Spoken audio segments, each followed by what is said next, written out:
নমস্কার বন্ধুরা, আজকের ভিডিওতে জেনে নেব কেবল কার বা রোপওয়ের পেছনের প্রযুক্তি বা টেকনোলজি। আমরা যারা পাহাড়ি এলাকায় কেবল কারে চড়েছি, উপরে উঠেছি, নিচে নেমেছি, কিন্তু কিভাবে এটা কাজ করে চলুন জেনে নিই।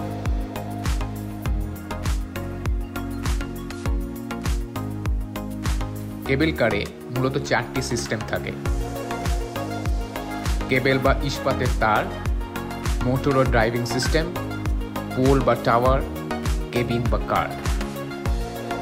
এটি হচ্ছে টাওয়ার বা পোল। নির্দিষ্ট দূরত্বে ডিস্টেন্সে এটা একটা খুঁটি যা কেবলটাকে ধরে রাখে। এটা হচ্ছে কার বা কেবিন। যাত্রীরা যেখানে বসে, সাধারণত 4 থেকে 8 জন পর্যন্ত ধারণ ক্ষমতা থাকে। দার্জিলিংয়ের 6 জন ধারণ ক্ষমতা ছিল এই কেবল কারগুলোর মধ্যে। এইটি হলো পুলি, এক ধরনের চাকার মতো যন্ত্র যার উপর দিয়ে কেবল বা দড়িটি ঘোরে। এটা হলো কেবল কার রোলার, এক ধরনের চাকার মতো যন্ত্রাংশ যেগুলো কেবলকে টাওয়ার বা পোলের উপর দিয়ে মসৃণভাবে চালাতে সাহায্য করে।